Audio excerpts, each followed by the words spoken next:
দীপাবলি উৎসবে মাতোয়ারা শহর। সুপারস্টার পুজোর শিরোপা পেয়ে মাতোয়ারা ৩টি পুজো কমিটি। মানুষের শুভ অশুভ, ভালো খারাপ সব আয়নায় প্রতিফলিত হয়। সেই আয়নাকেই এবার ভাবনার মূল উপকরণ করে সুপারস্টার পুজোর শিরোপা জিতে নিল অগ্রদূত ক্লাব।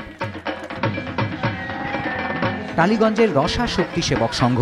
মণ্ডপে গেলে যেন মনে হবে কোনো এক সার্কাসের তাঁবুতে ঢু মেরেছেন আপনি, কিন্তু সেই তাঁবু যেন ভয়ানক ইতিহাসের সাক্ষী। কোনো এক অগ্নিকাণ্ডের জেরে ধ্বংসস্তূপের চেহারা নেয় সার্কাসের তাঁবু। সেই ইতিহাসকে তুলে ধরে টালিগঞ্জের রসা শক্তি সেবক সংঘ এবার পেল এবিপি আনন্দর সুপারস্টার পুজোর শিরোপা, সঙ্গে আগামী দিনে আরও বড় পুরস্কার পাওয়ার অদম্য ইচ্ছে।